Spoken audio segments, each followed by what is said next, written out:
Good evening to all of you.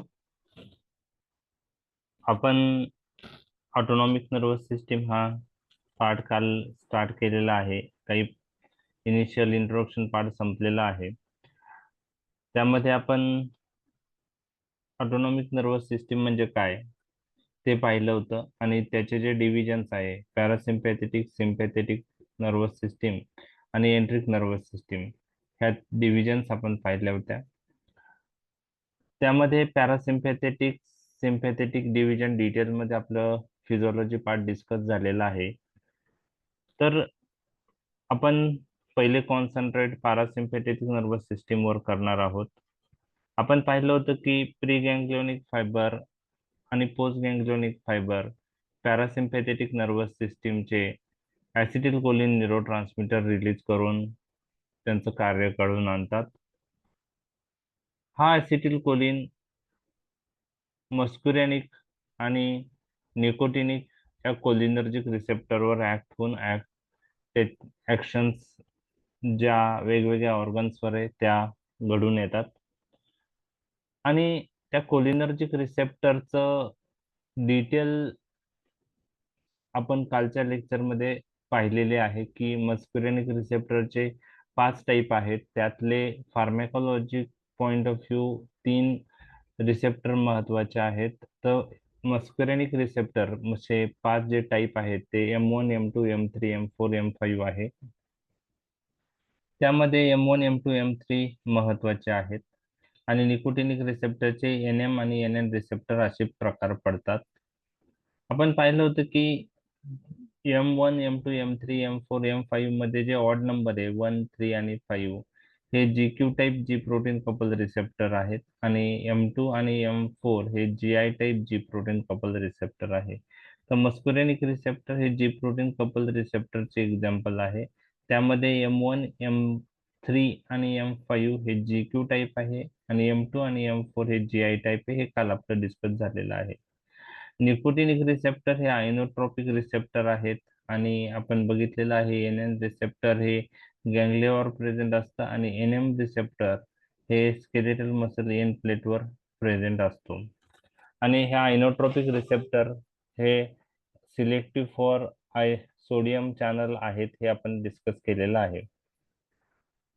आणि त्यांचे लोकेशन्सही आपण बघितले होते की M1 बेसिकली त्याला आपण न्यूरोनल असं म्हणतो आणि तो ऑटोनॉमिक गँग्लियावर प्रेझेंट असतो आणि गँग्लियाचं डिपोलरायझेशन करतो. आता ह्या लोकेशन नुसार बेसिक ऍक्शन्स काय आहेत, ऍसिटिल कोलिन जर ह्या रिसेप्टरवर ऍक्ट झाला तर काय घडतं, फिजिओलॉजी पार्ट आपण डिस्कस करतो. अजून आपण ड्रगचे नावं, ड्रगच्या ऍक्शन या सिस्टीमवर ऍक्ट होणारे बघितलेले नाही.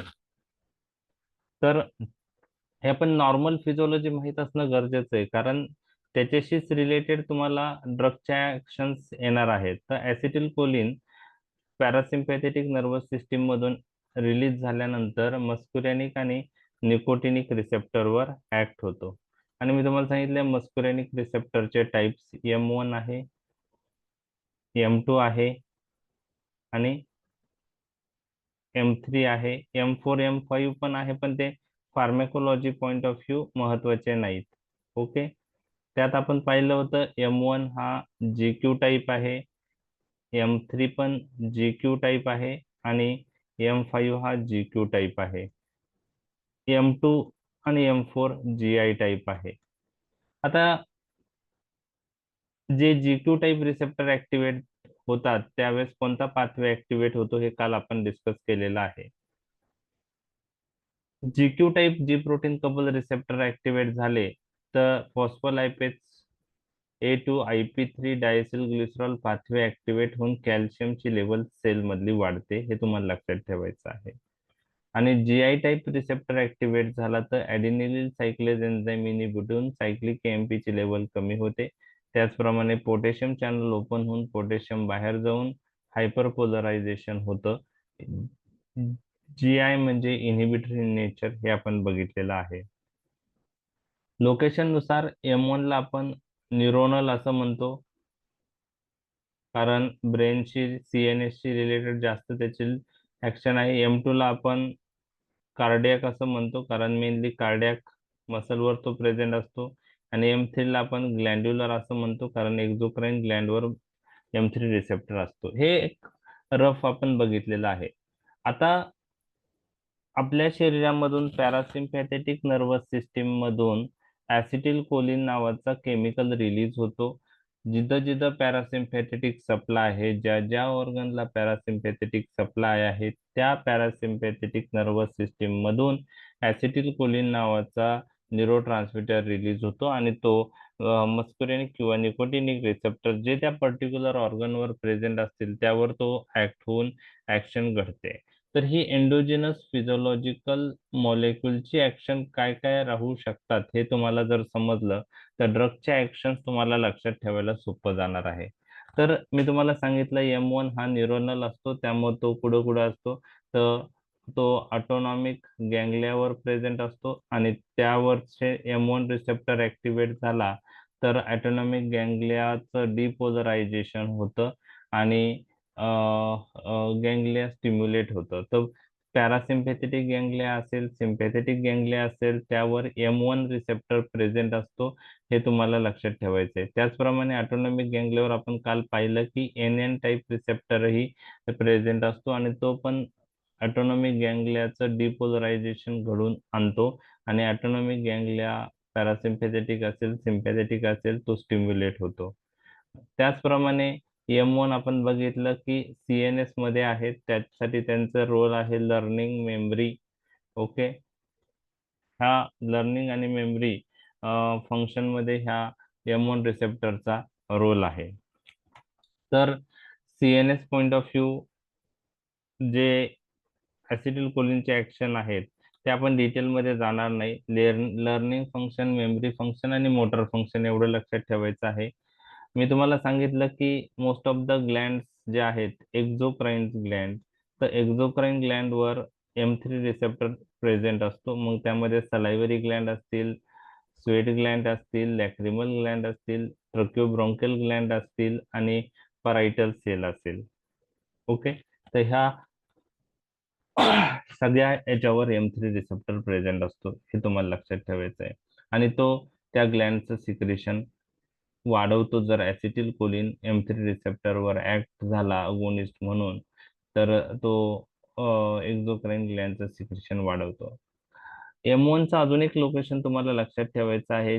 स्टमक मध्ये एंटेरोक्रोमॅफाईन सेल ज्या हिस्टामाइन रिलीज करतात त्यावरही M1 रिसेप्टर प्रेझेंट असतो. तर मोस्ट ऑफ द ग्लँड्स वर M3 रिसेप्टर असतो, पण एंटेरोक्रोमॅफाईन सेल वर M1 रिसेप्टर असतो आणि तो जर ऍसिटिल कोलिनने ऍक्टिव्हेट झाला तर हिस्टामाइन रिलीज होतं आणि हिस्टामाइन दन परायटल सेलवर ऍक्ट होऊन ऍसिड रिलीज होण्यास मदत होतं. तर पॅरासिम्पॅथेटिक नर्वस सिस्टीम ऍसिडचं सिक्रेशन वाढवतं, हे तुम्हाला लक्षात ठेवायचं आहे.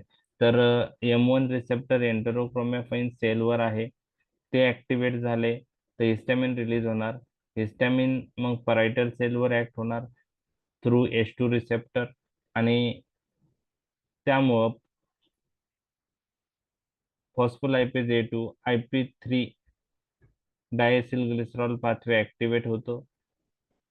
कॅल्शियमची लेवल वाढते, प्रोटीन कायनेसीचं सिंथेसिस वाढते. आता ह्या पॉईंट लक्षात ठेवायचं नाही, त्यामुळे ऍसिड सिक्रेशन होतं, हे तुम्हाला लक्षात ठेवायचं आहे.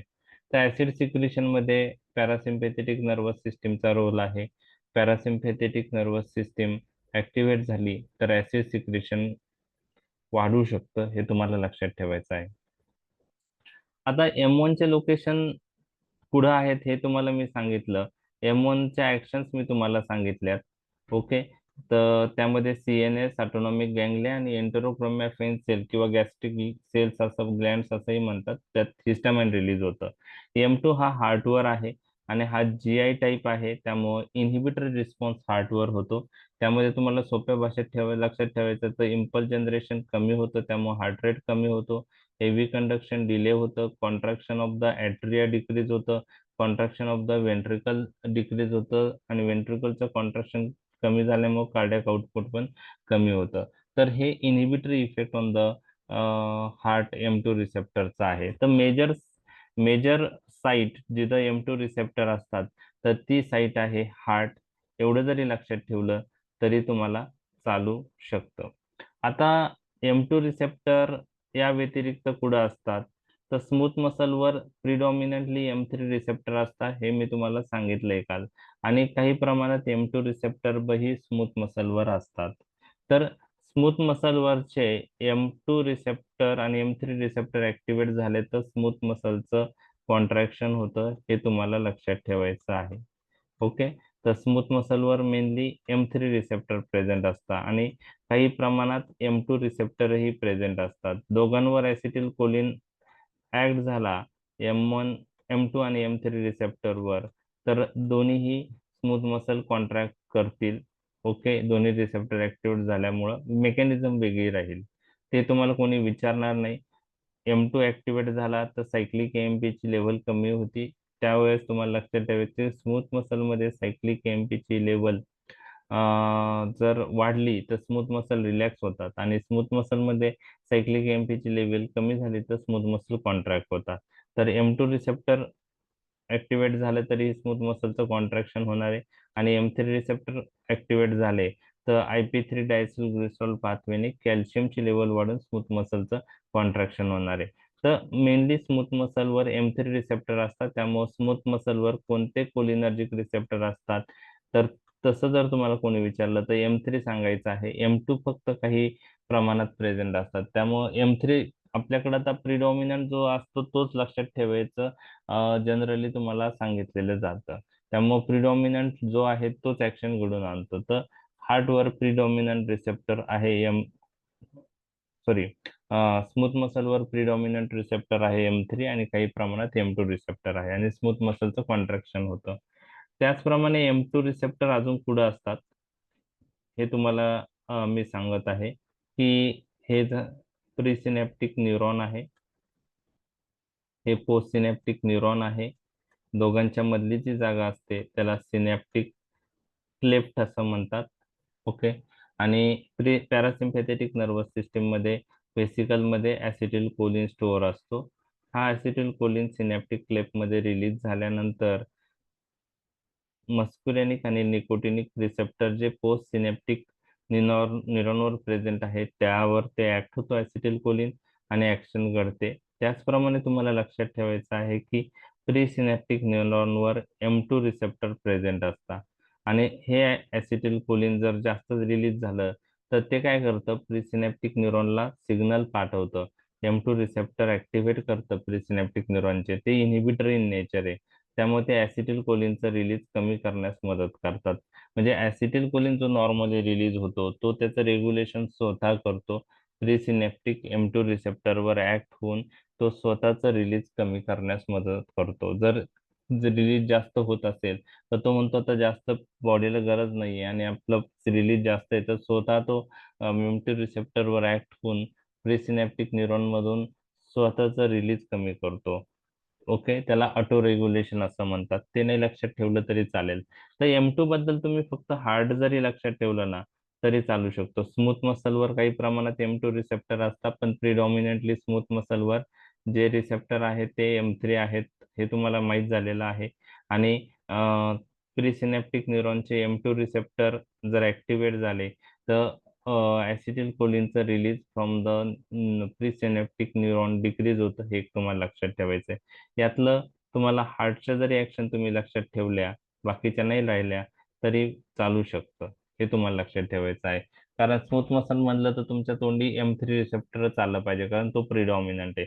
आणि हार्ट म्हणला तर M2 रिसेप्टर प्रिडॉमिनंट आहे, हे तुम्हाला लक्षात ठेवायचं आहे.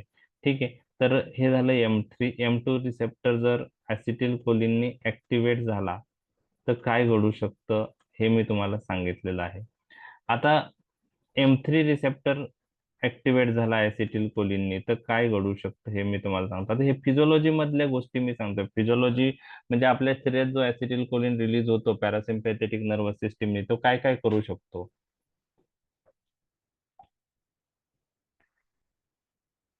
तर मी तुम्हाला सांगितलं याला ग्लँड्युलर म्हणतात M3 रिसेप्टरला, कारण तो एक्झोक्राईन ग्लँड्सवर असतो आणि ह्या ग्लँड्सवर तो ऍक्ट होऊन ऍसिटिल कोलिन ह्या M3 रिसेप्टरवर ऍक्ट होतो ग्लँड्सवरच्या आणि ग्लँड्युलर सिक्रेशन वाढण्यास मदत होते. 5 सिक्रेशन ऍसिटिल कोलिन वाढवतो, हे तुम्हाला लक्षात ठेवायचं आहे. सलायवरी सिक्रेशन ऍसिटिल कोलिन वाढवतो. स्वेटिंग वाढवतो. सलायवरी सिक्रेशन, स्वेटिंग, लॅक्रिमेशन, ट्रोक्योब्रोंकियल सिक्रेशन आणि गॅस्ट्रिक सिक्रेशन. परायटल सेलवर M3 रिसेप्टर प्रेझेंट असतात आणि तिचा ऍसिड रिलीज होतं. तर 5 सिक्रेशन ऍसिटिल कोलिन वाढवतं, हे तुम्हाला लक्षात ठेवायचे. त्यामध्ये सलायवेशन, स्वेटिंग, त्यानंतर लॅक्रिमेशन, त्यानंतर ट्रोक्योब्रोंकियल सिक्रेशन आणि 5वं गॅस्ट्रिक सिक्रेशन. मिल्क आणि बिलेरी सिक्रेशन ऍसिटिल कोलिन वाढवत नाही, हे पण तुम्हाला लक्षात ठेवायचं आहे. ओके. तर M3 रिसेप्टर मेनली ग्लँड्सवर असतो, हे तुम्हाला मी सांगितलेलं आहे.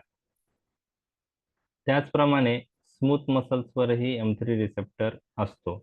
तर स्मूथ मसलवरचे M3 रिसेप्टर ऍक्टिव्हेट झाले ऍसिटिल कोलिननी, तर IP3 डायसिल ग्लिसरॉल पाथवे ऍक्टिव्हेट होऊन कॅल्शियमची लेवल स्मूथ मसलमध्ये वाढते आणि त्यामुळे कॅल्शियम ची लेवल वाढल्यामुळं contraction of the smooth muscle होतं, हे तुम्हाला लक्षात ठेवायचं आहे.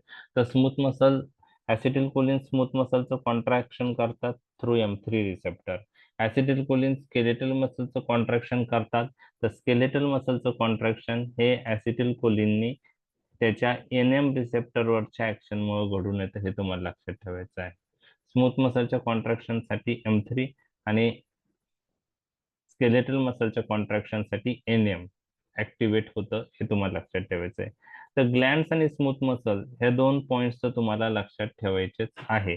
त्याचप्रमाणे जर आयरिसचा विचार केला तर आयरिस मधल्या सर्क्युलर मसलवर M3 रिसेप्टर असतात आणि M3 रिसेप्टर ऍक्टिव्हेट झाले तर स्मूथ मसल जे आहे ते कॉन्ट्रॅक्ट होतात. तर ते आयरिस मधल्या सर्क्युलर मसल पण कॉन्ट्रॅक्ट होतं आणि त्याच्यामुळं प्युपिल साईज कमी होते, त्याला आपण मिओसिस म्हणतात. तर तुम्हाला लक्षात ठेवायचं आहे की पॅरासिम्पॅथेटिक नर्वस सिस्टीम मुळे मिओसिस होतं, म्हणजे प्युपिल साईज ही कमी होते, हे तुम्हाला लक्षात ठेवायचं आहे.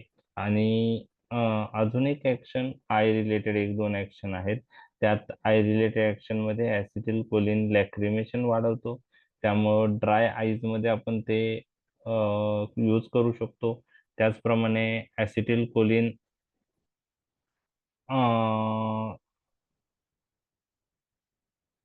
आय मध्ये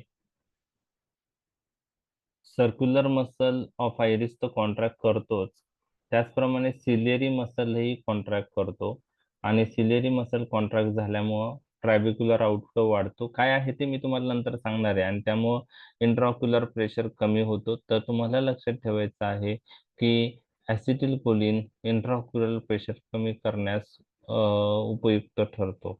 इंट्राऑक्युलर प्रेशर वाढलं तर ग्लाउकोमा नावाचा आजार होतो. त्यामुळं ह्या पॅरासिम्पॅथेटिक सिस्टीमशी रिलेटेड अगोनिस्टिक ड्रग हे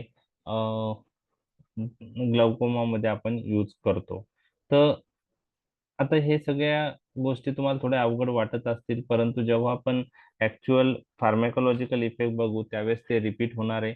फक्त तुम्हाला लक्षात ठेवायचं आयरिस मध्ये सर्क्युलर मसलचं कॉन्ट्रॅक्शन होतं, त्याचप्रमाणे सिलेरी मसल पण आहे आय मध्ये, त्यांचंही कॉन्ट्रॅक्शन होतं. तर 2C वरून जे मसल चालू होतात, सर्क्युलर मसल ऑफ आयरिस आणि सिलेरी मसल, दोघांचंही कॉन्ट्रॅक्शन हे ऍसिटिल कोलिननी M3 रिसेप्टर थ्रू होतं, हे तुम्हाला लक्षात ठेवायचं आहे. ओके. ठीक आहे. आता ब्लड व्हेसलवर काय ऍक्शन असेल ती थोडी मी इथं एक्सप्लेन करतो, कारण अं, त्याच्यामध्ये फार कन्फ्युजन आहे. ओके. आता जो चार्ट मी काल दाखवला होता त्या चार्टचा जर विचार केला, ओके, तर यामध्ये काय काय आहे हे बघा. विसरल स्मूथ मसल कॉन्ट्रॅक्ट होता M3 रिसेप्टरने, ते मी तुम्हाला सांगितलं. एक्झोक्राईन ग्लॅन्डचं सिक्रेशन वाढतं, हे मी तुम्हाला सांगितलं. आयरिस मध्ये circular muscle of iris contract होतात, हे तुम्हाला मी सांगितलं. त्याचप्रमाणे सिलिरी मसलचं कॉन्ट्रॅक्शन होतं, हे मी तुम्हाला सांगितलं. तर दोन सी वरच्या आयचे मसल लक्षात ठेवा, सर्क्युलर मसल आणि सिलिरी मसल. त्याने पॅरास म्हणजे त्यांनी ऍसिटिल कोलिननी त्यांचं कॉन्ट्रॅक्शन होतं, हे तुम्हाला लक्षात ठेवायचं आहे. तर स्मूथ मसल कॉन्ट्रॅक्शन हे ऍसिटिल कोलिनची प्रॉपर्टी आहे, परंतु परंतु ब्लड व्हेसलचा जर विचार केला तर ऍसिटिल कोलिन काय करतं, तर तुमचं तिथं येईल नाव जिथं तुम्हाला दिसतंय व्हॅसो डायलेटेशन. मग स्मूथ मसल कॉन्ट्रॅक्ट केलं तर व्हॅसो कॉन्स्ट्रिक्शन व्हायला पाहिजे, बरोबर ना? तर व्हॅसो डायलेटेशन का होतं हे तुम्हाला मी सांगत आहे. जर ब्लड वेसलचा विचार केला तर दोन प्रकारच्या ब्लड वेसल मी तुमच्याशी डिस्कस करणार आहे. ही नॉर्मल ब्लड वेसल आहे. ओके, ठीक आहे. तिला इनर लाइनिंग जी असते ती एंडोथेलियमची असते ब्लड वेसलला. ओके.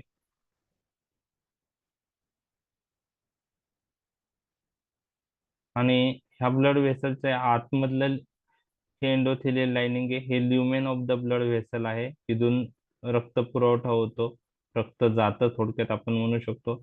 आणि आतल्या लेयर हा आतल्या आहे जो एंडोथेलियल, त्याच्या खालचे जे लेयर आहेत ब्लड व्हेसलचे subendothelial layer, okay, muscular layer.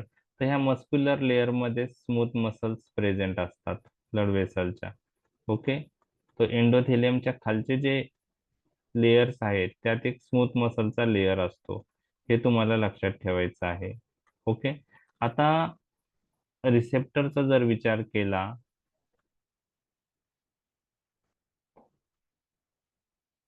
तर ह्या एंडोथेलियम लाइनिंग जी असते ब्लड वेसलची त्यावर M3 रिसेप्टर प्रेझेंट आहे. आणि जे स्मूथ मसल्स आहेत ब्लड वेसलचे त्या स्मूथ मसलवरही M3 रिसेप्टर प्रेझेंट आहे. क्लिअर आहे? इतकं लक्षात आलं का तुमच्या ब्लड वेसल मध्ये एंडोथेलियल लाइनिंग जर व्यवस्थित असेल तर एंडोथेलियल लाइनिंग वरही M3 रिसेप्टर आहेत आणि ब्लड वेसलच्या स्मूथ मसलवर पण कोणते रिसेप्टर आहे? M3 रिसेप्टर आहे, बरोबर आहे. आता तुम्हाला लक्षात घ्यायचं आहे की ऍसिटिल कोलिन कसं स्मूथ मसल कॉन्ट्रॅक्शन करतं, तर काय झालं पाहिजे? व्हॅसो कॉन्स्ट्रिक्शन. पण मेजॉरिटी इंडिव्हिज्युअल मध्ये ज्यांच्यामध्ये एंडोथेलियम इंटॅक्ट आहे अशा इंडिव्हिज्युअल मध्ये ब्लड वेसल मध्ये व्हॅसो डायलेटेशन होतं. तर का होतं हे मी तुम्हाला सांगतो. ओके. तर ह्या एंडोथेलियमवर M3 रिसेप्टर प्रेझेंट असतात. ओके. हे M3 रिसेप्टर ऍक्टिव्हेट झाल्यानंतर एक केमिकल रिलीज करतात, त्यांना EDRF किंवा नायट्रिक ऑक्साईड असं म्हणतात. EDRF म्हणजे एंडोथेलियल डिराईव्ह रिलॅक्सिंग फॅक्टर, त्याला नायट्रिक ऑक्साईड म्हणतात. Don't confuse with nitrous oxide, तो जनरल अॅनास्थेटिक एजंट आहे, लाफिंग गॅस आहे. EDRF म्हणजेच एंडोथेलियम डिराईव्ह रिलॅक्सिंग फॅक्टर आणि तो आहे त्याला नायट्रिक ऑक्साईड असंही म्हणतात.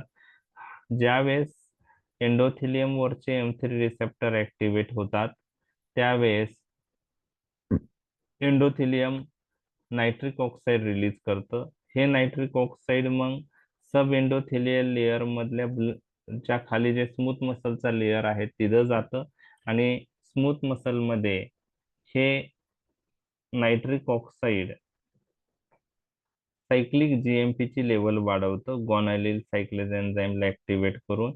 आणि cyclic GMP smooth muscle relax करतात आणि स्मूथ मसल रिलॅक्स झाल्यामुळं व्हॅसोडायलेटेशन होतं. तर व्हॅसोडायलेटेशन जे होतं म्हणजे आपण म्हणतो की ऍसिटिल कोलिन स्मूथ मसल कॉन्ट्रॅक्ट करतं, त्यात ब्रॉन्कियल स्मूथ मसल कॉन्ट्रॅक्ट होतात, गॅस्ट्रोइंटेस्टायनल स्मूथ मसल कॉन्ट्रॅक्ट होतात, GIT स्मूथ मसल कॉन्ट्रॅक्ट होता, परंतु ब्लड वेसल वर व्हॅसोडायलेट रिॲक्शन येऊ शकते स्मूथ मसल रिलॅक्स झाल्यामुळं. आणि हे का होतं हे मी तुम्हाला सांगितलेलं आहे. याचं रिझन आहे की ब्लड व्हेसल मध्ये ऍसिटिल कोलिन व्हॅसोडायलेटेशन का करतो, तर ऍसिटिल कोलिन ब्लड व्हेसल मध्ये एंडोथिलियम इंटॅक्ट असेल तर M3 रिसेप्टरवर ऍक्ट होतो आणि EDRF म्हणजेच नायट्रिक ऑक्साईड नावाचा सबस्टन्स रिलीज करतो. तो नायट्रिक ऑक्साईड तिथून एंडोथिलियम मधून सब एंडोथिलियल लेअर मध्ये जातो, नंतर मस्क्युलर लेअर मध्ये जातो आणि तिथं सायक्लिक GMP ची सिंथेसिस वाढवतो आणि सायक्लिक GMP वाढल्यामुळं व्हॅसो डायलेटेशन होतं. तुम्हाला एक लक्षात ठेवायचं, सायक्लिक एमपी वाढला, सायक्लिक जीएमपी वाढला तर स्मूथ मसल रिलॅक्स होतात आणि व्हॅसो डायलेटेशन होतं. तर ह्या ऍसिटिल कोलिनच्या ओव्हरऑल ऍक्शन्स मी तुमच्याशी डिस्कस केल्या. ही फिजिओलॉजी पार्ट आहे. आता याच्यात तुम्हाला डिफिकल्ट वाटणार आहे कारण त्याच्यात काही गोष्टी नवीन आहेत, परंतु रिपिटेशननी त्या गोष्टी परत सोप्या जातील. ज्यावेळेस आपण आता कोलिनर्जिक अगोनिस्ट पाहू त्यामध्ये ह्या सगळ्या ऍक्शन रिपीट झालेल्या असतील. आता तुम्ही मला सांगा, ऍसिटिल कोलिनच्या तुम्हाला कोणकोणत्या ऍक्शन्स आता लक्षात आलेल्या आहेत, की ऍसिटिल कोलिन जर मस्क्युरेनिक रिसेप्टरवर ऍक्ट झाला. सगळ्याच ऍक्शन मी एक्सपेक्ट नाही करत, पण काही ऍक्शन तुम्हाला माहिती आहे त्या झाल्या त्या मला सांगा तुम्ही. मग त्यासाठी तुम्हाला लोकेशन ऑफ रिसेप्टर लक्षात ठेवायचे. M1 चे ऍक्शन काय, M2 ऍक्टिव्हेट झालं तर काय होतं, M3 ऍक्टिव्हेट झालं तर काय होतं ते लक्षात ठेवायचं. सांगता येईल ऍसिटिल कोलिनच्या काय काय ऍक्शन्स करू शकता ह्या रिसेप्टर थ्रू. आता ट्राय करा. यस, चुकलं तरी चालेल, फक्त ऍसिटिल कोलिन ह्या रिसेप्टरवर ऍक्ट झालं तर काय काय घडू शकतं. Sir, M1 काय काय by acting on the M3 receptor, increase salivary secretion, हा, increase sweating, lacrimation, okay, and tracheal gastric bronchial secretion. Secretion, गॅस्ट्रिकचे, ओके, एक्झोक्राईन ग्लँडचं सिक्रेशन वाढवतं, बरोबर आहे, ग्लँड. Right. ओके, मसलचं काय करणार, smooth muscle M3 receptor through contraction. Contraction of the smooth muscle. मग त्यात ब्रॉन्को कॉन्स्ट्रिक्शन होईल, गॅस्ट्रोइंटेस्टायनल स्मूथ मसल कॉन्ट्रॅक्ट होतील, युरिनरी ब्लॅडरचे स्मूथ मसल कॉन्ट्रॅक्ट होतील. लक्षात आलं? ओके, ठीक आहे. अजून काय आहे आठवतंय तुम्हाला आय रिलेटेड? प्युपिल कन्स्ट्रक्ट होतील. व्हेरी गुड, होतील, circular muscle contract ciliary muscle contract होईल आणि त्यामुळे ट्रायबेक्युलर आउटफ्लो वाढतो, इंट्राओक्युलर प्रेशर कमी होण्यास मदत होते. ओके, अजून त्याचं काही ऍक्शन सिक्रेशन वाढेल. कोणतं? एक्झोक्राईन ग्लँड्स ओके, सिक्रेशन ते वाढेल. झालं, ते झालं. ब्लड वेसलवर काय होईल, व्हॅसो डायलेटेशन. Dilatation. काय रिलीज होऊन, नायट्रिक ऑक्साईड. Nitric oxide. आता तुम्हाला एक परत लक्षात ठेवायचं की जिथं जिथं तुम्हाला नायट्रिक ऑक्साईड वर्ड येईल तो नायट्रिक ऑक्साईड व्हॅसोडायलेटरी प्रॉपर्टी आहे नायट्रिक ऑक्साईडला, बरोबर आहे. आता काही ड्रग जे आहेत ते नायट्रिक ऑक्साईड रिलीज होऊन पण ऍक्ट होतात. फॉर एक्झाम्पल GTN, ग्लिसरल ट्रायनायट्रेट, तुम्हाला ऐकलं असेल. ओके, नायट्रोग्लिसरीन, ते नायट्रिक ऑक्साईड रिलीज करतं. नायट्रिक ऑक्साईड काय आहे, व्हॅसोडायलेटेशन करतं. मग त्यामुळं व्हेनोडायलेटेशन होतं, आर्टेरियो डायलेटेशन होतं आणि त्याच्यामुळं अंजायनामध्ये नायट्रेट्स खूप चांगल्या प्रकारे उपयुक्त असतात. काही बीटा ब्लॉकर्स पण आहेत, जसं नेबिहोलाल नावाचा ड्रग आहे, तर तो बीटा ब्लॉकर आहेत, पण ऍडिशनली त्याला काय प्रॉपर्टी आहे, नायट्रिक ऑक्साईड रिलीजिंग प्रॉपर्टी आहे. तर नायट्रिक ऑक्साईड जे जे ड्रग रिलीज करतात ते व्हॅसोडायलेटेशन करतात, हे तुम्हाला लक्षात ठेवायचं आहे. ओके, M3 रिसेप्टरच्या ऍक्शन जवळजवळ तुम्ही सगळ्यात सांगितल्यात. M2 वर काय ऍक्शन होईल ते तुम्ही सांगा. हार्टचं कंडक्शन कमी होईल. ओके, कॉन्ट्रॅक्शन कमी होईल, हार्टचं इम्पल्स जनरेशन कमी होईल, म्हणजे हार्ट रेट काय होईल, कमी होईल. कमी होईल. आणि ऍट्रियामधून व्हेंट्रिकल मध्ये सिग्नल जे आहे ते पण कमी जातील, स्लो जातील, कंडक्शन कमी. हळूहळू जातील. AV node conduction decrease. Very good, AV node conduction decrease. Actually हे वर्ड तुम्हाला क्लिक झाले पाहिजे, AV node conduction decrease. Very good. SA node impulse generation decrease, contraction of the atria आणि ventricle Contraction of the ventricular decrease. decrease. Okay, Automatically heart rate decrease. Okay, आता M1 receptor through काय action आहे? Brain, brain memory, learning. Learning, memory, motor function. Yes. M1 गँग्लियावर पण present आहे, त्याच्यामुळं गँग्लियाचं डिपोलरायझेशन. आणि एका ग्लँडवर M1 प्रेझेंट आहे, एंटरोक्रोमॅफाइन सेल, त्याला गॅस्ट्रिक ग्लँड असंही म्हणतात. Histamine release. हिस्टामाइन रिलीज होतं आणि हिस्टामाइन मग परायटल सेलवर H2 रिसेप्टरवर ऍक्ट होतो आणि तो ऍसिड रिलीज करण्यासाठी हे होतो, ऍसिड रिलीज होतं पॅरायटल सेल मधून. तर हिस्टामाइन रिलीज होऊन हिस्टामाइन मग परायटल सेलवर ऍक्ट होतो आणि मग ऍसिड रिलीज होतं. ठीक आहे, तर एक लक्षात घ्या, acid secretion point of view आहे ना, तर एंटरोक्रोमॅफाइन सेल, परायटल सेल दोन्ही वरती ऍसिटिल कोलिनची ऍक्शन आहे. ऍसिटिल कोलिन एंटरोक्रोमॅफाइन सेलवर M1 रिसेप्टर थ्रू ऍक्ट होतो, हिस्टामाइनचं रिलीज होतं. हिस्टामाइन परायटल सेलवर H2 रिसेप्टरवर ऍक्ट होतो. H2 receptor proton pump activate करतो आणि ऍसिड सिक्रेशन होतं. ओके, आणि दुसरं असं आहे म्हणजे ऍसिटिल कोलिन हे इनडायरेक्ट पाथवेने ऍसिड सिक्रेशन वाढवतोय. तो एंटरोक्रोमॅफाइन सेलवर M1 रिसेप्टर थ्रू ऍक्ट होतो, हिस्टामाइन रिलीज होतं, हिस्टामाइन परायटल सेलवर जाऊन ऍक्ट होतं, परायटल सेलवर H2 रिसेप्टरवर हिस्टामाइन ऍक्ट होतं आणि परायटल सेल मधून ऍसिड रिलीज होतं. तर ही इनडायरेक्ट पाथवे आहे आणि ऍसिटिल कोलिन डायरेक्टली परायटल सेलवर पण ऍक्ट होतो आणि तो परायटल सेलवर M3 रिसेप्टर थ्रू ऍक्ट होतो आणि M3 रिसेप्टरवर ऍक्ट होऊन परायटल सेल ऍक्टिव्हेट झाला तर ऍसिड रिलीज होतं. म्हणजे ऍसिड रिलीज मध्ये M3 रिसेप्टरचा पण रोल आहे, तो डायरेक्ट पाथवे मध्ये रोल आहे, आणि M1 रिसेप्टरचा पण रोल आहे, तो इनडायरेक्ट पाथवे मध्ये. तर ऍसिटिल कोलिन ऍसिड सिक्रेशन वाढवतं, हे तुम्हाला लक्षात ठेवायचं आहे. लक्षात आलं तुमच्या? ओके. सर ऍसिड सिक्रेशन कुठं वाढवतं, गॅस्ट्रिक मध्ये का स्टमक मध्ये, सेलच्या हा तिथे? स्टमक स्टमक मध्ये, म्हणजे activation of the vagus nerve. Vagus nerve जेव्हा ऍक्टिव्हेट होते, व्हॅगस नर्व ऍक्टिव्हेट झाल्यावर ऍसिटिल कोलिन रिलीज होतं. ऍसिटिल कोलिन मग ऍसिड सिक्रेशन वाढवतो. आता त्यामुळे जर आपण M3 आणि M1 रिसेप्टर ब्लॉक करणारे ड्रग दिले ना, तर ऍसिड सिक्रेशन कमी होतं. सुरुवातीला ते 1960 मध्ये यूज केले गेले, अँटीकोलिनर्जिक ड्रग म्हणतो त्याला आपण.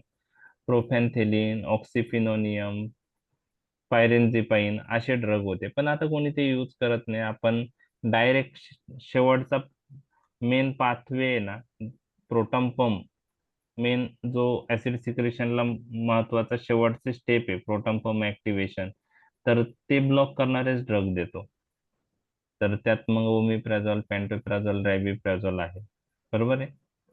तर ऍसिटिल कोलिन ऍसिड सिक्रेशन वाढवतो, हे तर तुम्हाला क्लिअर झालेलं आहे. तर हे मस्कुरेनिक रिसेप्टर थ्रूच्या ऍक्शन्स आपण बघितल्या. आता ऍसिटिल कोलिन निकोटिनिक रिसेप्टर थ्रू काय करू शकतो, हे आपण काल बघितलेलं आहे. NM रिसेप्टरवर ऍसिटिल कोलिन ऍक्ट झाला तर काय होईल, तुम्ही मला सांगा, आणि NN रिसेप्टरवर ऍक्ट झाला तर काय होईल. NM रिसेप्टर कुठं असतात? स्केलेटल मसलवर. Skeletal. आणि NM रिसेप्टर ऍक्टिव्हेट झालं तर स्केलेटल मसलचं काय होतं? Contraction of skeletal Contraction. muscle. Okay, आणि NN रिसेप्टर कशावर असतो? गँग्लिया. आणि NN रिसेप्टर ऍक्टिव्हेट झाला तर ऑटोनॉमिक गँग्लिया, मग तो पॅरासिम्पॅथेटिक असू द्या, पॅरासिम्पॅथेटिक असू द्या, सिम्पॅथेटिक असू द्या, तर गँग्लियाचं ऍक्टिव्हेशन होतं, सिक्रेशन नाही, गँग्लियाचं ऍक्टिव्हेशन होतं आणि मग पोस्ट गँग्लियोनिक फायबर ऍक्टिव्हेट होतात. ओके, तर गँग्लियाचं डिपोलरायझेशन होऊन गँग्लिया ऍक्टिव्हेट होतो NN रिसेप्टर थ्रू. तर हे निकोटिनिक रिसेप्टर थ्रू जे ऍक्शन आहे ते फार सोपे आहेत. जस्ट एक मेसेज आलाय मला. Okay, kindly explain gut brain axis. Okay gut brain axis. Okay, ठीक आहे, आपण ते डिस्कस करूया नंतर. आता सध्या आपलं हे जे कंटिन्युएशन चालू आहे ते आपण झालं की करूया. तर हे निकोटिनिक रिसेप्टर जे आहेत ते ऍक्टिव्हेट झाले तर स्केलेटल मसलचं कॉन्ट्रॅक्शन होतं आणि गँग्लिया ऑटोनॉमिक गँग्लिया जो आहे तो ऍक्टिव्हेट होतो. ओके. आणि गँग्लियाचं ऑटोनॉमिक गँग्लिया म्हणजे काय म्हणता येईल की ऑटोनॉमिक गँग्लिया पॅरासिम्पॅथेटिक असू द्या सिम्पॅथेटिक असू द्या दोन्हीही दोन्ही पॅरासिम्पॅथेटिक आणि सिम्पॅथेटिक हे दोन्ही गँग्लिया ऍक्टिव्हेट होतात हे तुम्हाला लक्षात ठेवायचं आहे. ओके. ठीक आहे. आता हे बेसिक गोष्टी तुम्हाला मी सांगितल्यात ऍसिटिल कोलिनने काय काय घडू शकतं असं त्या गोष्टी आहेत. आता आपल्याला ह्या सिस्टीमवर कोणकोणते ड्रग ऍक्ट होऊ शकतात हे बघायचं आहे. तर दोन प्रकारचे ड्रग ह्या पॅरासिम्पॅथेटिक सिस्टीमवर ऍक्ट होऊ शकतात. कोणत्या दोन प्रकारचे ड्रग ऍक्ट होतात पॅरासिम्पॅथेटिक सिस्टीमवर ते मी तुमच्याशी डिस्कस करणार आहे. तर जे ड्रग आता मी तुम्हाला काय सांगितलेलं आहे की मेजॉरिटी जे ड्रग आहेत ते नवीन फंक्शन बॉडीमध्ये इंट्रोड्यूस करत नाही. ते काय करतात की ऑनगोईंग फिजिओलॉजी जी आहे ती अल्टर करतात. एक तर ती फिजिओलॉजी जी आहे ऑनगोईंग फिजिओलॉजी एक तर ती वाढवतात किंवा कमी करतात. बरोबर आहे. तर पॅरासिम्पॅथेटिक नर्वस सिस्टीमवर जे ड्रग ऍक्ट होतात त्यात दोन प्रकारचे ड्रग असू शकतात. एक असे ड्रग जे पॅरासिम्पॅथेटिक नर्वस सिस्टीम सारखे ऍक्ट होतात आणि पॅरासिम्पॅथेटिकचं कार्य वाढवतील. ओके. किंवा असे ड्रग जे पॅरासिम्पॅथेटिक नर्वस सिस्टीमचे ऍक्शन ब्लॉक करतील आणि पॅरासिम्पॅथेटिक नर्वस सिस्टीमचं कार्य कमी करतील. बरोबर आहे. म्हणजे एक तर पॅरासिम्पॅथेटिक नर्वस सिस्टीम सारखं ऍक्ट होणारे ड्रग असतील किंवा पॅरासिम्पॅथेटिक नर्वस सिस्टीमला ब्लॉक करणारे ड्रग असतील. लक्षात आलं. तर एक लक्षात घ्या जे ड्रग दिल्यानंतर पॅरासिम्पॅथेटिक नर्वस सिस्टीम सारखी ऍक्शन होते. Okay. Drugs which produce action similar to that of parasympathetic nervous system किंवा दुसऱ्या भाषेत drugs which produce action similar to that of parasympathetic nervous system neurotransmitter. Such drugs are called as parasympathomimetic drugs. Parasympathomimetic drugs म्हणजे हे असे drugs आहेत हे दिल्यानंतर parasympathetic nervous system सारखी ऍक्शन होणार. हे असे ड्रग आहेत ते दिल्यानंतर पॅरासिम्पॅथेटिक नर्वस सिस्टीमचा जो न्यूरोट्रान्समीटर आहे त्यासारखी ऍक्शन होणार. च्या सारखी म्हणून त्याला मायमेटिक म्हणतात. पॅरासिम्पॅथोमायमेटिक मायमेटिक म्हणजे लाईक म्हणजे पॅरासिम्पॅथेटिक नर्वस सिस्टीम सारखे ऍक्शन असणारे ड्रग पॅरासिम्पॅथोमायमेटिक ड्रग्स. लक्षात आलं. पॅरासिम्पॅथोमायमेटिक ड्रग्स. आता पॅरासिम्पॅथेटिक सिस्टीमला दुसरं नाव काय म्हणलेलं आहे आपण कोलिनर्जिक सिस्टीम. आणि मग जे ड्रग कोलिनर्जिक सिस्टीम सारखं किंवा पॅरासिम्पॅथेटिक नर्वस सिस्टीम सारखं ऍक्ट होतात त्याला पॅरासिम्पॅथोमायमेटिक ड्रग म्हणतात. त्याला अजून एक नाव आहे cholinergic drugs. Cholinergic drugs. Okay. Cholinergic drugs. Okay. आणि दुसरा जो ग्रुप आहे जो आपण नंतर पाहणार आहोत ते असे ड्रग असतात ते पॅरासिम्पॅथेटिक नर्वस सिस्टीमचं कार्य कमी करून इफेक्ट दाखवतात. पॅरासिम्पॅथेटिक नर्वस सिस्टीमचं कार्य कमी कसं केलं जातं. बरोबर आहे. तर तुम्हाला माहिती आहे पॅरासिम्पॅथेटिक नर्वस सिस्टीम मधून कोणतं केमिकल रिलीज होतो ऍसिटिल कोलिन. ऍसिटिल कोलिन कशावर ऍक्ट होतो मस्कुरेनिक आणि निकोटिनिक रिसेप्टर आणि ऍक्शन घडून येते. बरोबर आहे. तर ऍसिटिल कोलिन किंवा पॅरासिम्पॅथेटिक नर्वस सिस्टीमचं कार्य हे मस्कुरेनिक आणि निकोटिनिक रिसेप्टर थ्रू चालतं. ओके. तर काही ड्रग असे आहेत जे पॅरासिम्पॅथेटिक नर्वस सिस्टीमचं ऍक्शन ब्लॉक करतात. अशा ड्रगला आपण पॅरासिम्पॅथोलायटिक ड्रग असं म्हणतो. पॅरासिम्पॅथोलायटिक ड्रग्स म्हणजे असे ड्रग जे पॅरासिम्पॅथेटिक नर्वस सिस्टीमचं कार्य काय करतायत, ब्लॉक करतायत, म्हणून त्याला लायटिक म्हणलंय, पॅरासिम्पॅथोलायटिक. ओके. पॅरासिम्पॅथोलायटिक ड्रग्स. तर पॅरासिम्पॅथोलायटिक ड्रग्स पॅरासिम्पॅथेटिक नर्वस सिस्टीमचं कार्य काय करताय, वाढवतात का कमी करतात? कमी करतात. कमी. कमी करतात. मग तुम्हाला पॅरासिम्पॅथोमायमेटिक आणि पॅरासिम्पॅथोलायटिक असे वर्डचं मिनिंग समजलंय का? पॅरासिम्पॅथोमायमेटिक आणि पॅरासिम्पॅथोलायटिक. हो सर. पॅरासिम्पॅथोमायमेटिक म्हणजे हे असे ड्रग्ज आहेत जे पॅरासिम्पॅथेटिक नर्वस सिस्टीम सारखे काम करतील, किंवा आपण दुसऱ्या सोप्या भाषेत म्हणू शकतो की पॅरासिम्पॅथेटिक न्यूरोट्रान्समीटर सारखं काम करतील, म्हणजेच ऍसिटिल कोलिन सारखं काम करतील. मी तुम्हाला विचारलं पॅरासिम्पॅथोमायमेटिक ड्रगचे ऍक्शन्स काय असू शकतात, म्हणजे ऍसिटिल कोलिनचे ऍक्शन असतील त्याच असणार ना, बरोबर आहे की नाही? हो. म्हणजे पॅरासिम्पॅथोमायमेटिक ड्रगच्या ऍक्शन तुम्हाला माहित होण्यासाठी कशाच्या ऍक्शन माहित पाहिजे होत्या, ऍसिटिल कोलिनच्या.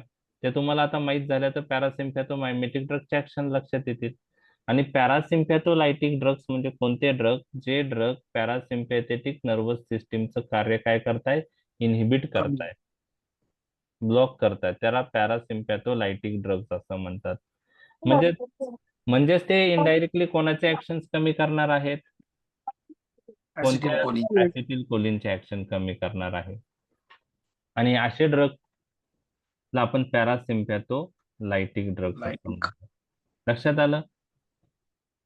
त्यामध्ये काही ड्रग जे आहेत ते मस्कुरेनिक रिसेप्टर ब्लॉक करून ऍक्ट होतात, काही ड्रग निकोटिनिक रिसेप्टर ब्लॉक करून ऍक्ट होतात.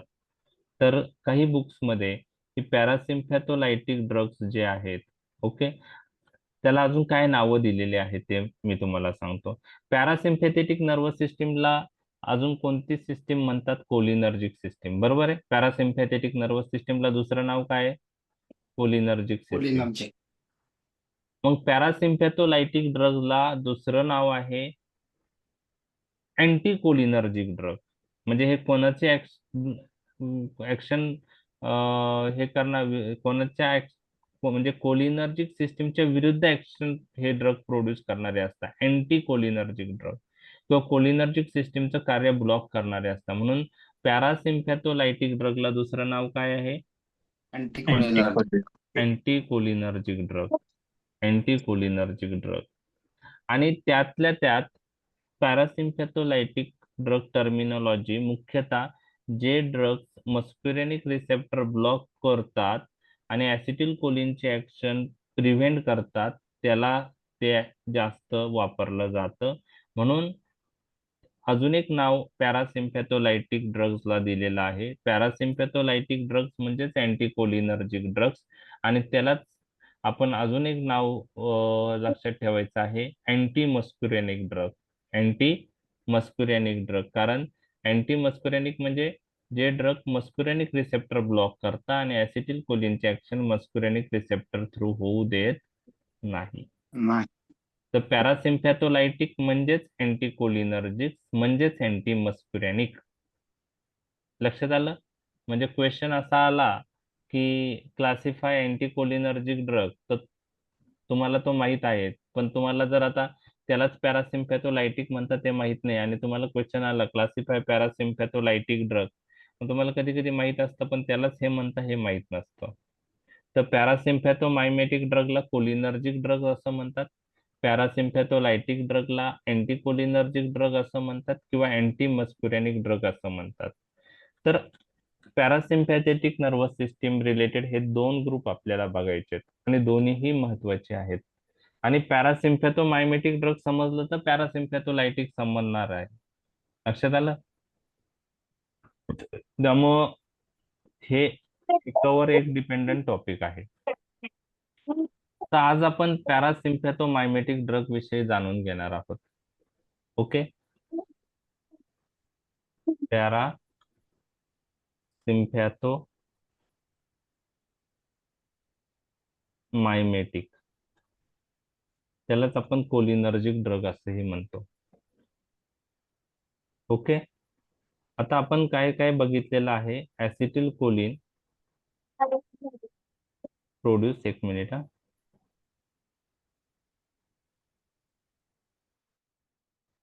its action through cholinergic receptor. Okay.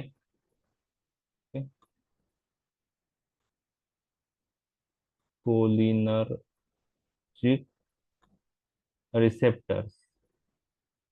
Okay.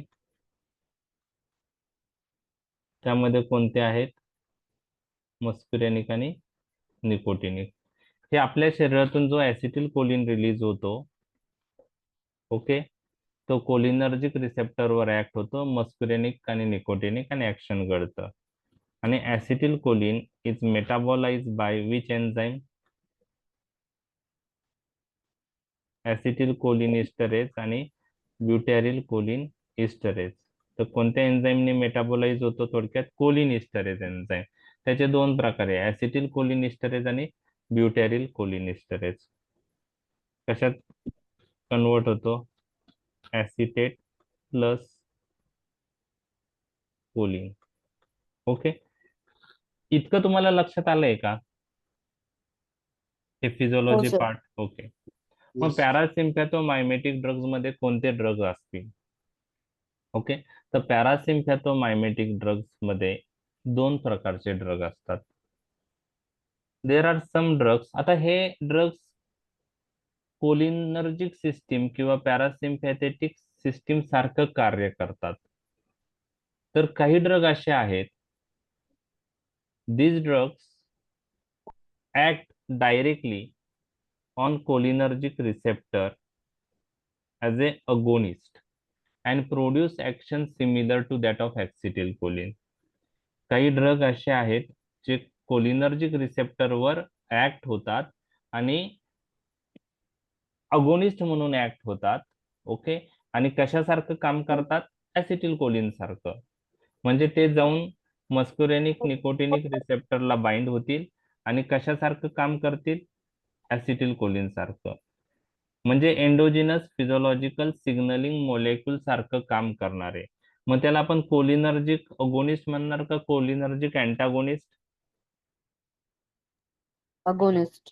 तर कोलिनर्जिक अगोनिस्ट हा एक. Agonist. हा, कोलिनर्जिक अगोनिस्ट. आता हे ड्रग डायरेक्टली जाऊन कोलिनर्जिक रिसेप्टरवर ऍक्ट होत आहे, स्वतः जाऊन ऍक्ट होत आहे आणि स्वतः ऍक्शन प्रोड्यूस करताय. त्यामुळे त्यांना आपण डायरेक्टली ऍक्टिंग ड्रग्स असं म्हणतो. काय? Directly acting drugs. ओके. अजून एक ग्रुप आहे जो पॅरासिम्पॅथोमायमेटिक ऍक्शन प्रोड्यूस करतो, पण ते ड्रग्स डायरेक्टली जाऊन कोलिनर्जिक रिसेप्टरवर बाइंड होत नाही. ते काही कोलिनर्जिक अगोनिस्टिक ड्रग नाहीत, ते डायरेक्टली ऍक्टिंग ड्रग्स नाहीत. तर ते ड्रग कसे ऍक्ट होतात? ते ड्रग काय करतात? हे कोलिनिस्टरेज एन्झाईम इनिबिट करतात. बरोबर आहे. आणि त्या ड्रगला नाव दिलेलं आहे anti choline esterase drug. Anti cholinesterase drugs. Anti cholinest, कारण ते कोणत्या एन्झाईमला इनिबिट करताय? कोलिनिस्टरेज. मग त्याला कोलिनिस्टरेज इन्हिबिटर म्हणा किंवा अँटी कोलिनिस्टरेज म्हणा, चालू शकतं. बरोबर आहे. आता कोलिनिस्टरेज एन्झाईम इनिबिट झाल्यामुळं काय होईल? ऍसिटाइल कोलिनची लेवल वाढेल. ऍसिटिल कोलिनचं मेटाबॉलिझम होणार नाही. Very good. आणि ऍसिटिल कोलिनची लेवल वाढेल. आणि मग हा ऍसिटिल कोलिन जाऊन कशावर ऍक्ट होईल? कोलिनर्जिक रिसेप्टरवर. Yes. आणि पॅरासिम्पॅथोमायमेटिक ऍक्शन येणार आहे. तर हे ड्रग स्वतः जाऊन रिसेप्टरवर ऍक्ट होत आहेत का? नाही. हे ड्रग काय करतात, शरीरामध्ये जो एंडोजेनस फिजिओलॉजिकल सिग्नलिंग मोलेक्युल आहे त्याचं मेटाबॉलिझम इनिबिट करतात. कोणतं एन्झाईम इनिबिट करून? कोलिनिस्टरेज. त्या ड्रगला आपण अँटीकोलिनिस्टरेज ड्रग असं म्हणतो किंवा कोलिनिस्टरेज इनिबिटर असं म्हणतो. आणि ते ड्रग ऍसिटिल कोलिनचं मेटाबॉलिझम इनिबिट करतात. ऍसिटिल कोलिनची लेव्हल वाढते आणि तो ऍसिटिल कोलिन मग कोलिनर्जिक रिसेप्टरवर ऍक्ट होतो. म्हणजे हे ड्रग डायरेक्टली ऍक्टिंग आहेत का रिसेप्टरवर? नाहीत. म्हणून यांना आपण काय नाव दिलंय? Indirectly acting parasympathomimetic drug. काय म्हणतो आपण? Indirectly acting. तर डायरेक्टली ऍक्टिंग मध्ये कोणते येतात?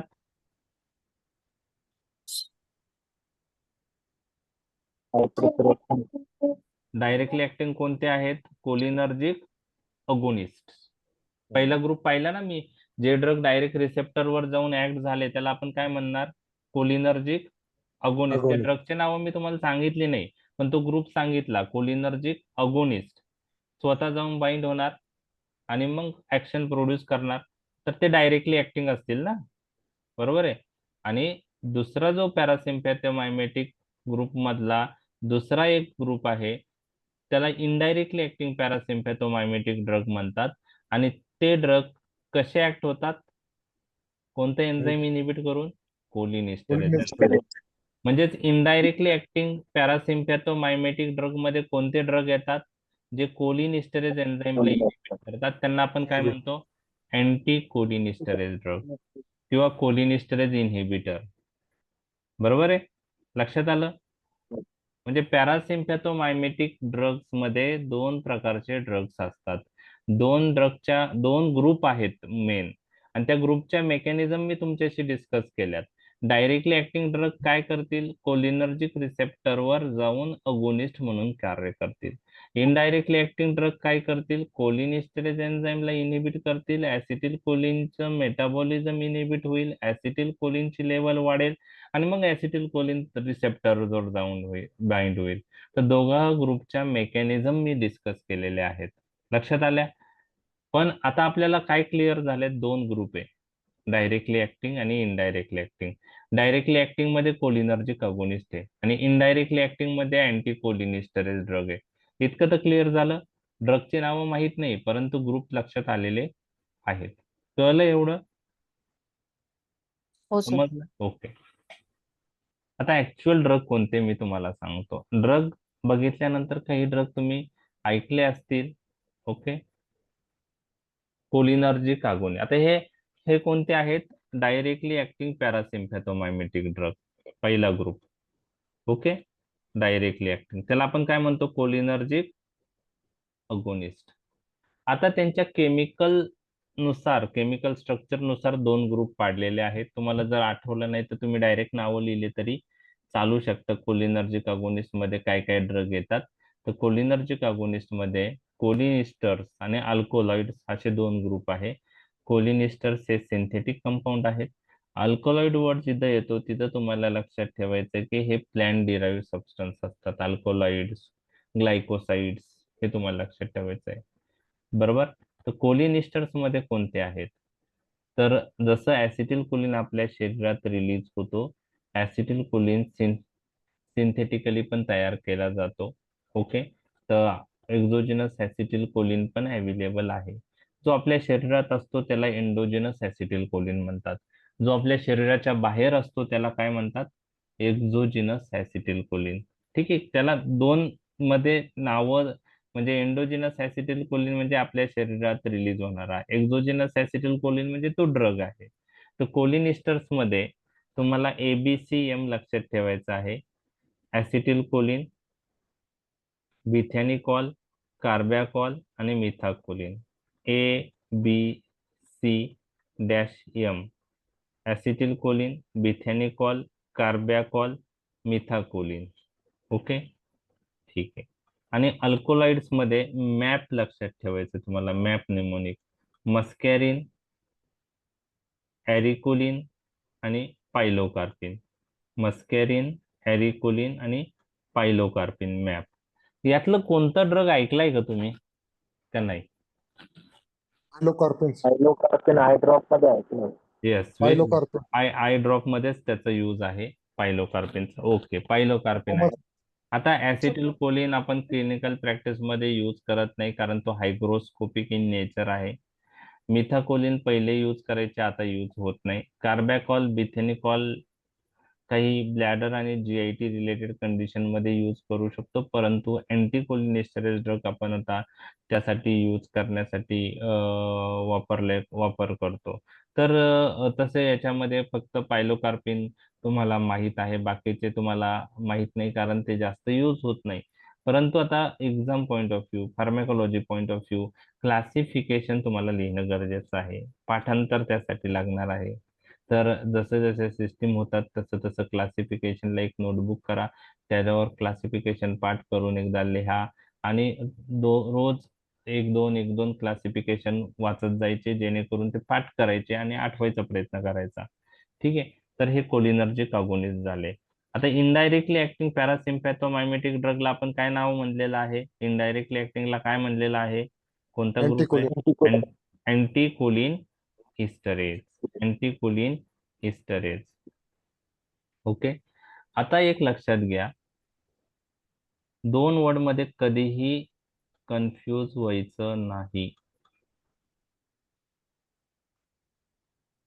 कारण हे कन्फ्यूज जर लॉंग क्वेश्चनला झालं तर तुमचे लॉंग क्वेश्चनला 0 मार्क्स पण येऊ शकतात. 2 नावं मी इथं सांगत आहे. एक ऑलरेडी लिहिलेला आहे, अँटीकोलिनिस्टरेजेस किंवा अँटीकोलिनिस्टरेज ड्रग. ओके, अँटीकोलिनिस्टरेज ड्रग्स आणि अँटीकोलिनर्जिक ड्रग दोन्ही सेम आहे का डिफरंट आहे? Different different. अँटीकोलिनिस्टरेज म्हणजे पॅरासिम्पॅथोमायमेटिक मध्ये येतात आणि अँटीकोलिनर्जिक म्हणजे पॅरासिम्पॅथोलायटिक. त्यात ऍट्रोपिन लाईक ड्रग आहे. ऍट्रोपिन हा अँटीकोलिनर्जिक ड्रगचा प्रोटोटाइप आहे, पहिल्यांदा डिस्कवर झालता, नंतर खूप ड्रग आलेत, पण अँटीकोलिनर्जिक म्हणजेच ऍट्रोपिन, हे लक्षात ठेवायचं. तर कधी कधी काय होतं, क्लासिफाय अँटीकोलिनर्जिक ड्रग विचारलेले असतात, टेन्शन मध्ये ते अँटीकोलिनिस्टरेज लिहून येतो आपण, बाहेर आल्यानंतर हॉलच्या एक्झामच्या अरे मला तर येत होतं पण मी अँटीकोलिनर्जिकच्या ऐवजी अँटीकोलिनिस्टरेज लिहून आलो, तो अँटीकोलिनिस्टरेज विचारला तर अँटीकोलिनर्जिक लिहिता, असं पण कन्फ्युजन होतं. तर ते कधी झालं नाही पाहिजे. लक्षात आलं? ठीक आहे. आता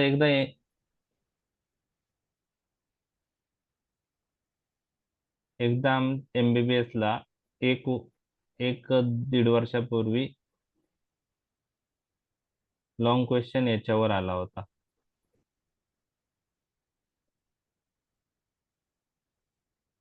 काय कशावर आलता? पॅरासिम्पॅथोलायटिक ड्रग्स वर. म्हणजे त्यात कोणते ड्रग लिहायचे तुम्हाला? पॅरासिम्पॅथोलायटिक्स म्हणजेच अँटीकोलिनर्जिक्स, त्यालाच अँटीमस्क्युरेनिक म्हणतात, म्हणजे ऍट्रोपिन लाईक. बरोबर आहे, बरोबर आहे. आता MBBS ला हा क्वेश्चन आल्यानंतर जे क्वेश्चन विचारलेला होता त्यामध्ये रायटिंग मध्ये काय झालं, जस्ट एक मिनिट, रायटिंग मध्ये काय झालं, पॅरासिम्पॅथोलायटिक लिहिताना पॅरा आणि सिम्पॅथोलायटिक मध्ये असा डॅश आलता. बरोबर आहे, बरोबर आहे. तर काही लोकांनी पॅरासिम्पॅथोलायटिकला सिम्पॅथोलायटिक ड्रग कन्सिडर केलं, सिम्पॅथोलायटिक लिहून आलते. ते आपण आता बघितलेले पण नाहीये, त्यात बीटा ब्लॉकर, अल्फा ब्लॉकर येतात. तर पॅरासिम्पॅथोलायटिक असा पूर्ण वर्डच वाचला नाही काही जणांनी, फक्त सिम्पॅथो, कारण तो डॅशच्या आधीचा वर्ड त्यांनी विचारतच नाही घेतला. ऍक्च्युली डॅश नाही पाहिजे होता, पण तो टायपिंग एररमुळं खूप जणांनी दुसरेच ड्रग लिहिले. म्हणजे लॉंग क्वेश्चन एकदम चुकू शकतो जर कन्सेप्ट क्लिअर नसेल तर. लक्षात आलं? तर तशा गोष्टी घडतात. आता कोलिनिस्टरेज हा काय आहे? एन्झाईम आहे, बरोबर आहे. लक्षात आलं? कोलिनिस्टरेज हा काय आहे? एन्झाईम आहे. आणि तो कशाचं मेटाबॉलिझम करतो? ऍसिटिल कोलिनचं. बरोबर आहे. ऍसिटिल कोलिन हे कोलिनिस्टरेज एन्झाईमने मेटाबोलाइज होतं आणि ऍसिटेट आणि कोलिन बनतं आणि जी रिॲक्शन असते त्या एन्झाईम मुळे घडून येते त्याला हायड्रोलायसिस रिॲक्शन म्हणतात. फेज 1 ची का फेज 2 ची आहे? Hydrolysis Phase phase one. Phase Phase Phase one. 1. Phase 1 ची. Very good. तर ऍसिटिल कोलिन हायड्रोलायसिस होऊन ऍसिटिल कोलिनचं ऍसिटेट आणि कोलिन बनतं, त्यासाठी कोलिनिस्टरेज एन्झाईम लागतो. तुम्हाला लॉक अँड की मॉडेल माहित आहे. म्हणजे ह्या एन्झाईमला ऍसिटिल कोलिनचं हायड्रोलायसिस करायचं असेल तर पहिले हा एन्झाईम आणि ऍसिटिल कोलिन काय झालं पाहिजे, एकमेकांना बाइंड Bind झालं पाहिजे. ऍसिटिल कोलिन कोलिनिस्टरेज एन्झाईमवर येऊन बाइंड होतो. तर जी आपल्या शरीरात ऍसिटिल कोलिन रिलीज होतो तो कोलिनिस्टरेज एन्झाईमला बाइंड होतो. ओके. आणि बाइंड होऊन त्या ऍसिटिल कोलिनचं कोलिनिस्टरेज एन्झाईम हायड्रोलायसिस करतो. बरोबर आहे. तर हे जे ड्रग्ज आहेत, ओके, अँटी कोलिनिस्टरेज ड्रग, हे कोलिनिस्टरेज एन्झाईमला इनहिबिट करतात. तर कसे इनहिबिट करतात ते तुम्हाला सांगतो. हे ड्रग जाऊन जिथं ऍसिटिल कोलिन बाइंड होतो ना कोलिनिस्टरेज एन्झाईमवर, तिथंच जाऊन हे ड्रग बाइंड होतात. म्हणजे सेम साईटला बाइंड होतात. सेम साईटला बाइंड होतात. जिथं ऍसिटिल कोलिन बाइंड व्हायला पाहिजे तिथं जाऊन हे ड्रग बाइंड होतात. मग ऍसिटिल कोलिन तिथं बाइंड झाला नाही तर ऍसिटिल कोलिनचं हायड्रोलायसिस होईल का? नाही. नाही होणार. म्हणजे हायड्रोलायसिस ऍसिटिल कोलिनची ऍक्शन वाढेल. बरोबर आहे. ऍसिटिल कोलिनची लेवल वाढेल आणि मग ऍक्शन वाढेल. बरोबर आहे. आता जे ड्रग बाइंड झालेला आहे कोलिनिस्टरेज एन्झाईमला इथं ऍसिटिल समजा, मग आता सेम साईटला बाइंड होणारा ड्रग आहे जिथं ऍसिटिल कोलिन बाइंड होतो, तर एंडोजिनस सबस्ट्रेट आणि ड्रग एकाच साईटला बाइंड होतो, त्यावेळेस त्या इनहिबिशनला काय म्हणतात? कॉम्पिटिटिव्ह इनहिबिशन का non competitive? Competitive. Competitive. Competitive. आणि जर ऍसिटिल कोलिनची लेवल वाढली आणि ऍसिटिल कोलिनने त्या ड्रगला तिथून डिस्प्लेस केला आणि स्वतः जाऊन बाइंड झाला आणि मग त्याचं काही वेळाने हायड्रोलायसिस झालं, ठीक आहे, ऍसिटिल कोलिन अर्ध्या तासात हायड्रोलायसिस होणार होता, तर आता ह्या ड्रग मुळे तो 2 तासांनी हायड्रोलायसिस होईल. तर ऍक्शन वाढलेली आहे ऍसिटिल कोलिनची, परंतु 2 तासानंतर त्याचं विघटन हायड्रोलायसिस होऊन मेटाबॉलिझम झालं. तर ह्या ड्रग ची ऍक्शन काय झाली, मग रिव्हर्स झाली. Liver. Liver. मग त्याला आपण काय म्हणतो? कॉम्पिटिटिव्ह इनिबिशन मध्ये 2 टाईपचे प्रकार आहे, कॉम्पिटिटिव्ह इक्विलिब्रियम टाईप आणि competitive non equilibrium type. Competitive equilibrium मध्ये काय होतं की ड्रग तिथून डिस्प्लेस होतो काही वेळाने, मग ऍसिटिल कोलिनचं मेटाबॉलिझम परत स्टार्ट होतं लगेच. त्यामुळं ऍसिटिल कोलिनची लेवल वाढते काही काळापुरती, पण खूप सारी वाढत नाही. तर ते कॉम्पिटिटिव्ह इनिबिशन जे इक्विलिब्रियम टाईपचं असतं ते काय असतं? रिव्हर्सिबल असतं की इरिव्हर्सिबल? रिव्हर्सिबल. रिव्हर्सिबल असतं. बरोबर आहे. आणि समजा एखादा ड्रग त्या कोलिनिस्टरेज एन्झाईमला बाइंड होणारा ड्रग कोव्हॅलंट बॉन्डने बाइंड झाला तिथं जिथं ऍसिटिल कोलिन बाइंड होतो, तर ऍसिटिल कोलिन त्या ड्रगला डिस्प्लेस करू शकेल का? नाही. नाही. Irreversible. नाही, ते इरिव्हर्सिबल इनिबिशन असतं. म्हणजे कोलिनिस्टरेज एन्झाईम जो इनिबिट होतो, काही ड्रग आहे जे कॉम्पिटिटिव्ह इक्विलिब्रियम इनिबिशन करतात, ते रिव्हर्सिबल इनिबिटर असतात, आणि काही drug competitive non equilibrium inhibition दाखवतात, ते इरिव्हर्सिबल ड्रग असतात. म्हणजे अँटी कोलिनिस्टरेज ड्रग मध्ये काही ड्रग काय आहेत? रिव्हर्सिबल इनिबिटर आहे, आणि काही ड्रग काय आहे? Irreversible inhibitor. इरिव्हर्सिबल इनिबिटर आहेत काही. बरोबर आहे.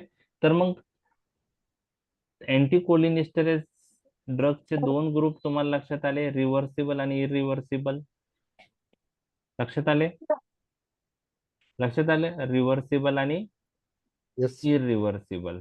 बरोबर आहे, इरिव्हर्सिबल. ओके. याच्यामध्ये ऍसिटिल कोलिनचे ऍक्शन खूप जास्त कोणत्या ग्रुपमध्ये दिसेल, इव्हन टॉक्सिक इफेक्ट कोणत्या ग्रुपमध्ये येतील, रिव्हर्सिबल का इरिव्हर्सिबल मध्ये? इरिव्हर्सिबल. इरिव्हर्सिबल मध्ये. ओके.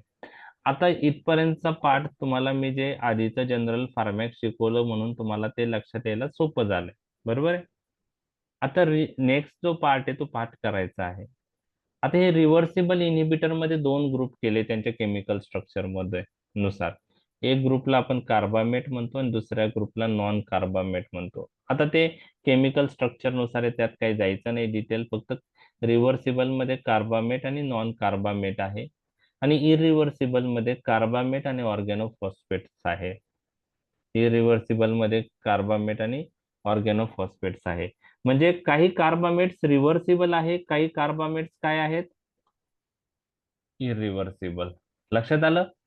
तर रिव्हर्सिबल इनहिबिटर मध्ये दोन ग्रुप आहे, कार्बामेट आणि नॉन कार्बामेट्स. आणि इरिव्हर्सिबल इनहिबिटर मध्ये दोन ग्रुप आहे, कार्बामेट आणि ऑर्गॅनोफॉस्फेट्स. तर रिव्हर्सिबल कार्बामेट्स कोणते आहेत? फायझोस्टिग्मिन, निव्होस्टिग्मिन, पायरिडोस्टिग्मिन आणि रिव्हास्टिग्मिन. सगळ्यांचे स्पेलिंग एंड जो आहे तो सारखा आहे. पाय स्टिग्मिन, फायझोस्टिग्मिन, निव्होस्टिग्मिन, पायरिडोस्टिग्मिन, रिव्हास्टिग्मिन. आणि नॉन कार्बामेट्स मध्ये रिव्हर्सिबल इनहिबिटर्स नॉन कार्बामेट मध्ये इड्रोफोनियम आहे, टॅक्रिन आहे, डोनेपेजिल आहे आणि गॅलंटामाइन आहे. आता हे क्लासिफिकेशन तुम्हाला अवघड जाणार आहे, कारण यातले काही ड्रग्स तुम्हाला माहीत आहे, काही ड्रग्स तुम्हाला माहीत नाहीत. त्याच्यामुळं ते पाठ करणं गरजेचं आहे. नॉन कार्बामेट मध्ये इड्रोफोनियम आहे, टॅक्रिन आहे, डोनेपेजिल आहे, गॅलंटामाइन आहे. ते या रिव्हर्सिबल इनहिबिटर मधले कार्बामेट जे आहेत ते चार, त्यांचं स्पेलिंग सारखं आहे, शेवटी एंड म्हणतो आपण त्याला, स्पेलिंगचा एंड सारखा आहे, फायझोस्टिग्मिन, निव्होस्टिग्मिन, पायरिडोस्टिग्मिन, रिव्हास्टिग्मिन. आणि नॉन कार्बामेट्स मध्ये चार आहे, इड्रोफोनियम, टॅक्रिन, डोनेपेजिल, गॅलंटामाइन. यापैकी कोणता ड्रग तुम्ही ऐकलाय का याच्यातला? निओस्टिग्मिन, निओस्टिग्मिन, फायझोस्टिग्मिन कशासाठी वापरतात? Myasthenia gravis. Myasthenia gravis. Very good. आणि आणि इरिव्हर्सिबल इनहिबिटर जे आहेत त्यामध्ये कोणते ड्रग आहेत? ओके. ऍक्च्युली इरिव्हर्सिबल इनहिबिटर्स जे आहेत त्यामध्ये खूप सारे केमिकल जे आहेत ते इन्सेक्टिसाइड्स आहेत किंवा नर्व गॅसेस आहेत. इन्सेक्टिसाइड्स म्हणजे काय, की जे इन्सेक्ट्सला मारण्यासाठी वापरतात ऍग्रिकल्चर फील्डमध्ये. ओके. तर कार्बामेट्स मध्ये पहा काय आहे, कार्बॅरिल आहे आणि प्रोपोक्झल आहे. हे इरिव्हर्सिबल कार्बामेट्स आहेत, कार्बॅरिल आणि प्रोपोक्झल. आणि ऑर्गॅनोफॉस्फेट मध्ये डायफ्लोज, इकोथायोफेट, मेलॅथिओन, डायझिनॉन. ओके. त्यात मेलॅथिओन, डायझिनॉन आणि कार्बॅरिल आणि प्रोपोक्झल कार्बामेट्स मधले हे चार इन्सेक्टिसाइड्स म्हणून वापरले जातात. टॅबोन, सारिन, सोमन, ऑर्गॅनोफॉस्फेट मधले हे नर्व गॅसेस आहे, नर्व गॅसेस, टॅबून, सेरिन आणि सोमन. आणि युद्धामध्ये जे केमिकल वॉरफेअर असतं, ओके, त्यासाठी हे वापरले जातात, tabun, sarin, soman. Okay. Chemical warfare साठी.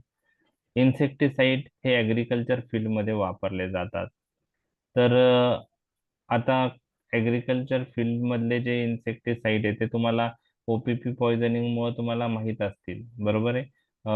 आता डायझिनॉनला टिक 20 म्हणतात. टिक 20 त्याचं नाव आहे, ब्रँड नेम. बेगॉन मध्ये प्रोपोक्झल असतं, सेविन मध्ये कार्बेरिल असतं.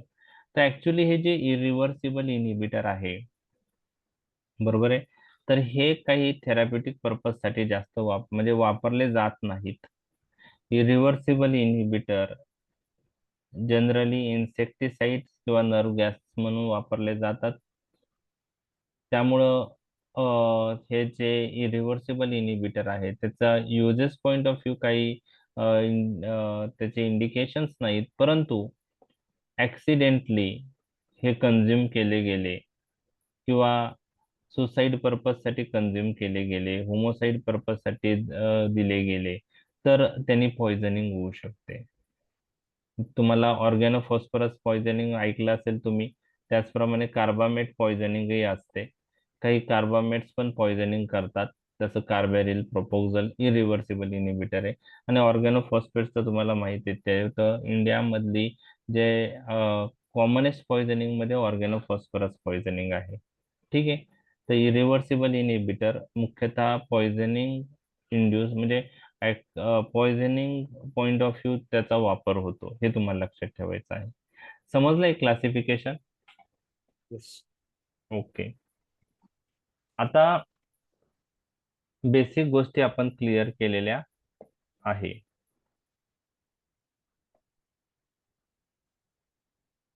आता आपण 5-10 मिनिटं घेऊ शकतो का आपण, का उद्या घ्यायचे ऍक्शन? फार्मॅकोलॉजिकल ऍक्शन उद्या घेऊ आपण, नाही तर ते तुम्हाला येणार आहेत, कारण तुम्हाला आता एसिटिल कोलिनचे ऍक्शन माहीत झालेले आहे. आणि मी जे ऍक्शन आता डिस्कस करणार आहे, तर बाहेरून जो ऍसिटिल कोलिन देतो ना, तो प्रोटोटाइप म्हणून इथं कन्सिडर होतो. तर कोलिनर्जिक अगोनिस्टचे ऍक्शन काय असू शकतात, त्याची युजेस काय असू शकतात, आणि अँटी कोलिनिस्टरेज ड्रगच्या ऍक्शन्स काय असू शकतात. तर तुम्हाला लॉंग क्वेश्चनला क्लासिफाय पॅरासिम्पॅथोमायमेटिक ड्रग विचारू शकतात, तेव्हा दोन्ही ग्रुप लिहायचे. पण कधी कधी असं पण विचारतात क्लासिफाय अँटी कोलिनिस्टरेज ड्रग, त्यात मग फक्त इनडायरेक्टली ऍक्टिंग ड्रग्सच तुम्हाला मेन्शन करायचे. क्वेश्चन काय विचारतो ते फार महत्वाचं आहे. ठीक आहे. ठीक आहे, लक्षात आलं? तर फार्मॅकोलॉजिकल ऍक्शन जे आहे ते आपण उद्या डिस्कस करूया. समजलाय टॉपिक?